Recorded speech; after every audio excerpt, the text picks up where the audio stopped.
সূরা আর রহমানের ভিতরে আল্লাহ জানায় দিয়ে বলেন, রে পৃথিবীর মানব সম্প্রদায়, ও জিন সম্প্রদায়ের আমি আল্লাহ তোমাদেরকে হুকুম দিয়ে দিলাম, আমি আল্লাহর আসমানের নিচে জমিনের উপরে যদি বসবাস করতে চাও, আমি আল্লাহর হুকুম মানো।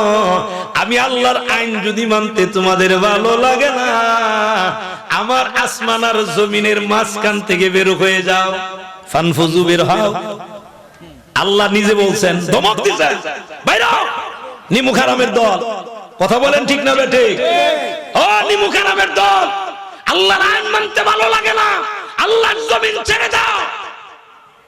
কথা বলেন, বাইরে হও। বাহাদুরি দেখাবার ইচ্ছা, আল্লাহর আসমান ছেড়ে, আল্লাহর জমিন ছেড়ে, আল্লাহর সৃষ্টি জগৎ ছেড়ে বের হয়ে যাও। হুকুম কার? আল্লাহ বলছেন বের হও, আবার সাথে সাথেই কথা বলছেন, লা তানফুযুনা, বের হতে পারবা না তো, যাবে কোথায়? যেখানেই যাও ওখানে রাজত্ব কার? জুড়ে বলেন, রাজত্ব কার? আল্লাহর রাজত্ব। আপনি আল্লাহর রাজত্বে থাকবেন, আল্লাহর আইন মানবেন না। বাংলাদেশের সরকার যিনি বা যেই দল সরকার গঠন করে, এই সরকারের আইন আমরা মানি কি মানি না? সরকারের আইন মানি, আল্লাহর আইন কেন মানি না? আল্লাহ একটা সুযোগ দিছেন, ভালো মন্দ দুইটা কাজ করার অধিকার দিছেন। কথা বলেন ঠিক না বেঠিক? কিন্তু রাস্তাও আল্লাহ দেখাই দিছেন, ভালো রাস্তা মন্দ রাস্তা দেখাই দিছেন। সুতরাং আল্লাহর আইন মানা দরকার আছে না নাই? যেহেতু আল্লাহর আইন মানতে বাধ্য, সুবহানাল্লাহটা জুড়ে বলেন। আমার মুসলমান, উতবা যেহেতু আইন মানে না, উতবা যেহেতু আইন মানে না, এই জন্য আল্লাহ পাক রব্বুল আলামিনের হুকুমে বাঘ উপরের দিকে উঠলেন। বাঘ নজর দিয়ে তাকায় বলেন, উতবা রে, আমি তোকে মাছের মতো বাঘা বানাবো। সুবহানাল্লাহটা জুড়ে বলেন, মাছের মতো বাঘা বানাবো। টান দিলেন, গাঁটটা আগে মটকায় দিলেন ঘুমের ভিতরে, মটকায় দিয়া কলিজাটা বাহির করলেন, হাতগুলোরে কাটলেন, পাগুলোরে কাটলেন, টুকরা টুকরা অবস্থায় রেখে দিয়ে গেলেন। এই মানে মাছের বাগার মতো। বাজারের মধ্যে আমরা গেলে বিভিন্ন মাছের বাগা হয় না? আপনারা কি ঘুমাই পড়ছে? অনেকে ঘুমাই গেছেন গা। একটু ডান হাতটা উঁচু করে বলেন, আল্লাহু আকবার, নারায়ে তাকবীর, নারায়ে রিসালাত, আহলে সুন্নাত ওয়াল জামাত, সুন্নি মহাসম্মেলন। হাত নামা। কষ্ট হইতেছে আপনাদের? আমার বাবাজিরা, বন্ধুরা আমার, একবার উতবা উনার লাশ যখন টুকরা টুকরা করে বাঘ এমন চমৎকার ভাবে ওই জায়গা থেকে বিদায় হয়, বিদায় হইয়া ওই জঙ্গলের নিকটে পাহাড়ের উপরে উঠে উনি তাকায় আছেন। এই জিনিসটা উনি দেখবেন, এদের হালতটা কেমন হয়। সুবহানাল্লাহটা জুড়ে বলেন, আরো জুড়ে বলেন, আল্লাহু আকবার। বাঘে গিয়ে আস্তে করে বসে আছে, দেখবে এই কাণ্ডগুলো, এদের অবস্থা কি হয়। মানুষ পচার মতো এমন দুর্গন্ধ, আর মানুষ পচার গন্ধ খুব খারাপ, ঠিক না বেটি? খারাপ গন্ধ। আরে মুসলমান, ওই বাঘ যখন ওই জায়গার উঁচু জায়গার মধ্যে বসা, এই দিক দিয়ে যখন বুর হয়ে গেল, হঠাৎ করে ওই লোকগুলো ঘুম থেকে যখন জাগ্রত হলেন, ওনাদের নাকের মধ্যে দুর্গন্ধ লাগা শুরু হয়ে গেল।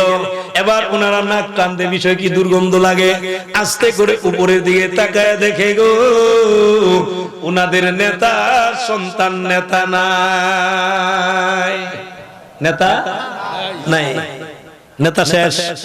আল্লাহ রাসূল দোয়া করছিলেন, দোয়া কবুল হইছে কি হইছে না? সুবহানাল্লাহটা জোরে বলবেন না? আরেকটু জোরে বলবেন না? আল্লাহু আকবার। ও আমার মুসলমান, লক্ষ্য করেন, অন্তরের কান লাগান, একটু মনোযোগী হয়ে যান। এবার দেখা যায় উতবা যেহেতু শেষ, এরা মনে মনে ভয় পাচ্ছে না, হারে কি জবাব দিমু। নেতার কাছে যায়, আমাদের কাছে তো দিছিলেন হেফাজত করার জন্য, আমরা তো পারলাম না। হেফাজতের মালিক কে? আরো জোরে বলেন, কে? পৃথিবীর কোন মানুষের শক্তি যেখানে অকেজু, কোন কাজ করে না, ওই জায়গায় একজনের শক্তি কাজ করে, বলুন তিনি কে? আল্লাহ। সমুদ্রের তলদেশেও যদি হয় ওই জায়গার ভিতরেও আল্লাহর ক্ষমতা আছে না নাই? আল্লাহ পাক রব্বুল আলামিনের ওই ক্ষমতার কাছে যদি আপনি সালান্ডার হইতে পারেন আপনার জীবনটা সুন্দর হবে। আর এই জন্য আল্লাহ জানায় দিবেন, লাকাদ কানা লাকুম ফি রাসূলিল্লাহি উসওয়াতুন হাসানাহ লিমান কানা ইয়ারজুল্লাহা ওয়াল ইয়াউমাল আখিরাহ ওয়া যাকারাল্লাহা কাসীরা। আল্লাহ পাক রব্বুল আলামিন বলেন, অবশ্যই অবশ্যই আমার বন্ধুকে আমি মডেল বানায় দিলাম। সুবহানাল্লাহটা জুড়ে বলেন। মডেল বানাইছেন কে? আমি আল্লাহ মডেল বানায় দিলাম। গ্রহণ করতে পারবে কারা? 3 গুণের অধিকারী হবে যারা। কয় গুণ? 3 গুণ। আল্লাহ রাসূলরে মডেল মানতে পারবে 3 গুণের অধিকারী যারা। এর ভিতর 1 নাম্বার গুণ, লিমান কানা ইয়ারজুল্লাহ, যাদের ভিতরে আল্লাহর ভয় থাকবে, আল্লাহরে রাজি আর খুশি করতে চাইবে, এরাই পারবে নবীকে গ্রহণ করতে। সুবহানাল্লাহটা জুড়ে বলেন। আল্লাহরে রাজি আর খুশি করতে যারা চায় তারা পারবে আল্লাহর রাসূলকে গ্রহণ করতে। 2 নাম্বার গুণ, ওয়াল ইয়াউমাল আখিরাহ। 2 নাম্বার গুণ হলো পরকালের ভয়ভীতি যাদের ভিতরে থাকবে।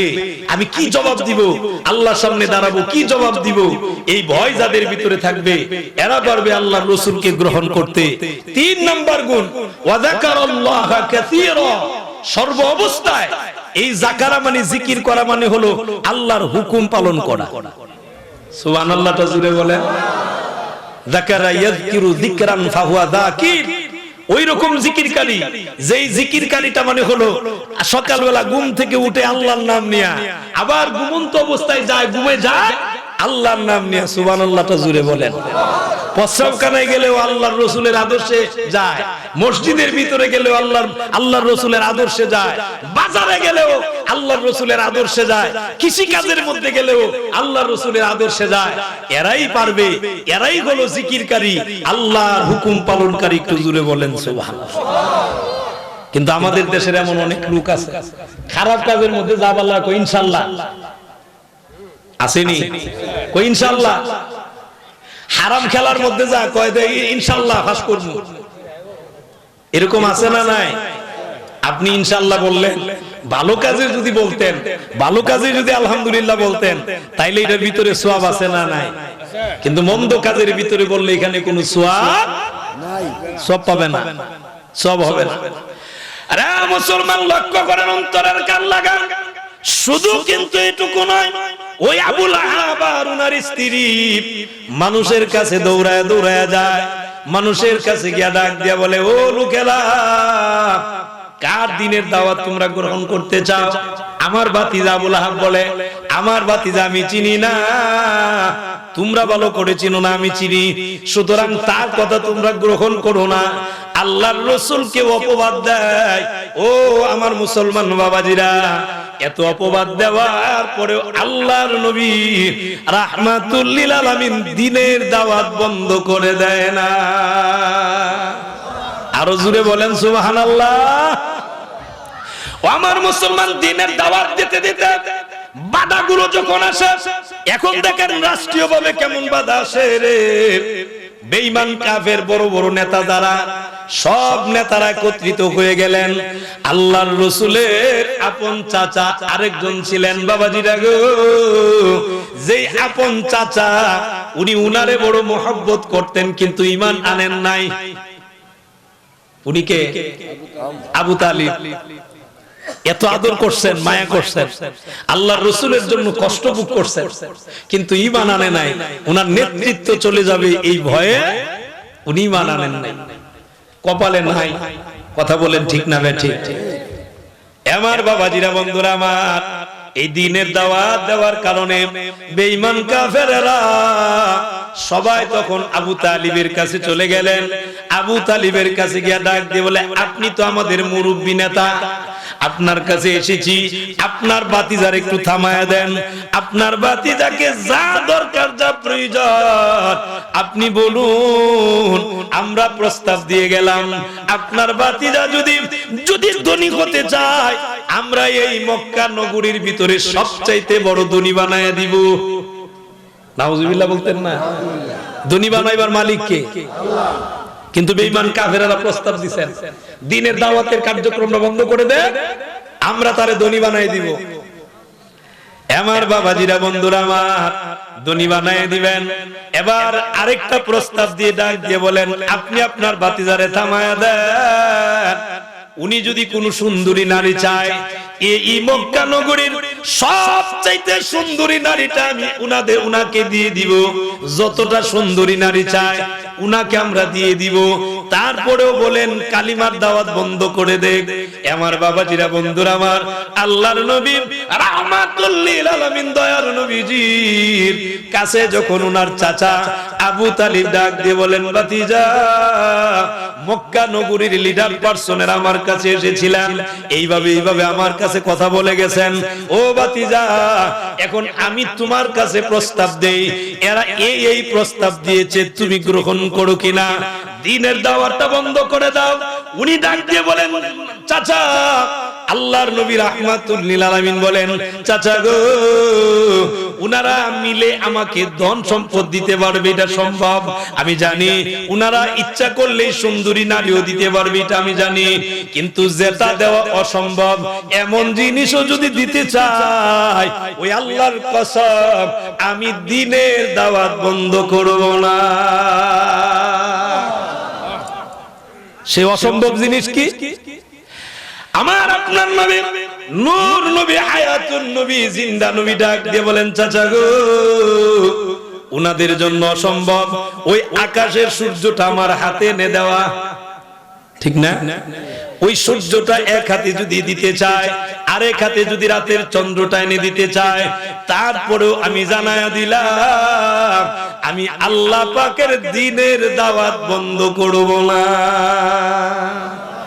আরো জোরে বলেন, বাধা, এই দ্বীনের দাওয়াতের বাধা এখন আসছে রাষ্ট্রীয়ভাবে। কথা বলেন ঠিক না বেঠিক?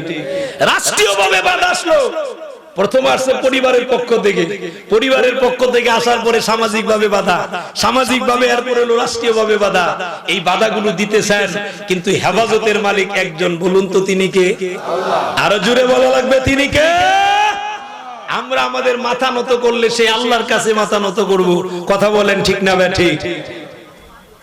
আমার বাবাজিরা, বন্ধুরা আমার, এই দিক দিয়া ও আমার মুসলমান বাবাজিরা, আবু লাহাবের স্ত্রীও কিন্তু বৈশা নাই, উনিও বৈশা রইছে না। আপনারা কি ঘুমাইতেছে? একটু ডান হাতটা উঁচু করে বলেন আল্লাহু আকবার। হাতটা একটু উঠান, তাহলে ঘুমটা যাইব। ওই যে ঘুমাই গেছে, অনেকেই ঘুমাই গেছে। ঘুমাই গেলে ওয়াজ দিলে তো লাভ হইতো না। ওয়াজ যদি আপনারা ঘুমাই যান গা, এই ঘুমের মধ্যে ওয়াজ দিলে ওয়াজ লাভ হইব, ঠিক না? একটু ঘুমটারে ভাঙ্গেন, ডান হাতটা উঁচু করেন, উঁচু করেন, উঁচু করেন। নারায়ে তাকবীর, নারায়ে রিসালাত, আহলে সুন্নাত ওয়াল জামাত, আল্লাহ কবুল করেন, সবাই বলে আমিন। আমার বাবাজিরা, বন্ধুরা আমার, আবু লাহাবের স্ত্রীও কিন্তু বসে নাই, এমনি উনি দাঁড়ায় ডাক দিয়ে বলে, স্বামী গো, আপনার বিরুদ্ধে কোরআনের আয়াত আনে এত বড় সাহস? আমিও রেডি হইতেছি। উনি উনার জামা কাপড় ঠিক মতো টাইট করছে, টাইট করে একটা পাথরের টুকরা হাতের মধ্যে নিছেন, নিয়ে আল্লাহর রাসূলের বডি মুবারকের উপরে আঘাত করবেন, আল্লাহর রাসূলকে আঘাত করবেন, এটা হলো তার ইচ্ছা। পাথরের টুকরা নিয়ে যখন যায়, আপনারা আমারে জবাব দিবেন, এই পাথরের টুকরা হুকুম মানে যার, বলুন তিনি কে? আল্লাহ। জুড়ে বলুন তিনি কে? এ বাবাজিরা, বন্ধুরা আমার, আবু লাহাবের স্ত্রী উম্মে জামিল উনি যখন চলে যায়, এবার উনি যখন গিয়ে দেখেন আল্লাহর নবীজি রাহমাতুল লিল আলামিন উনি কোরআন তেলাওয়াত করতেছেন। আবু বকর সিদ্দিক রাদিয়াল্লাহু তাআলা উনি আল্লাহর রাসূলকে ডাক দিয়ে বলেন, ইয়া রাসূলুল্লাহ, ইয়া হাবিবাল্লাহ, নবী গো, ওই যে দেখুন আপনার দুই আত্মীয়, এক আত্মীয় আপনার চাচি আম্মা, দ্বিতীয় আত্মীয় আপনার বিয়াই, উনি কিন্তু পাথরের টুকরা নিয়ে আসতেছে আঘাত করার জন্য। আল্লাহর নবী রাহমাতুল লিল আলামিন, দয়ার নবী, মায়ার নবী ডাক দেয়, আবু বকর রে, ভয়ের কোনো কারণ নাই। ও আবু বকর, আমি আল্লাহ পাক রব্বুল আলামিনের কুরআন তেলাওয়াত করব, আর আমার আল্লাহ আমারে হেফাজত করবে। আল্লাহ রাসূল বললেন, আমি কোরআন তেলাওয়াত করব, হেফাজতের মালিক কে? আল্লাহ হেফাজত করবেন, ভয়ের কোনো কারণ নাই।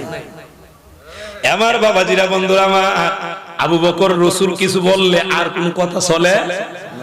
আবু বকর বুঝলেন কথা ঠিক আছে, হবে তো। আমার বাবাজিরা, বন্ধুরা আমার, এবার দেখা যায় আবু জেহেল, আবু লাহাবের স্ত্রী উম্মে জামিল, উনি পাথরের টুকরা নিয়ে কাছাকাছি আসলেন। আল্লাহর নবী রাহমাতুল লিল আলামিন কোরআন তেলাওয়াত করতেছেন, সুবহানাল্লাহটা জুড়ে বলেন। তেলাওয়াত করতেছেন,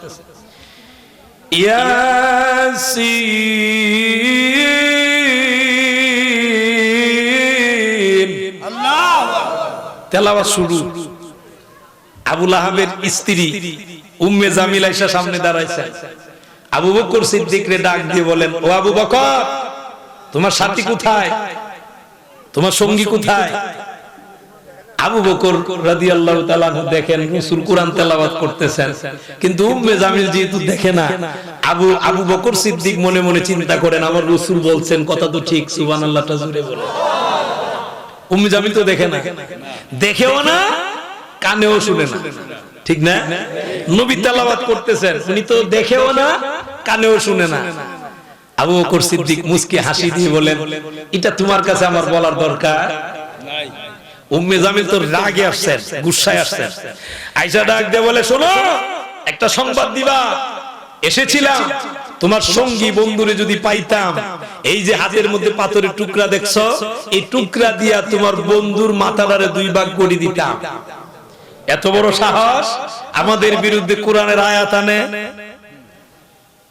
আবু বকর সিদ্দিক মনে মনে কয়, আমি দেখি নবী কোরআন তেলাওয়াত করে, আমি শুনি নবী কোরআন তেলাওয়াত করে, তুমি দেখো না, শুনো না, আবার আমার নবীর মাথা ফাড়াই দিতে বলো, তোমার সাহস তো কম না।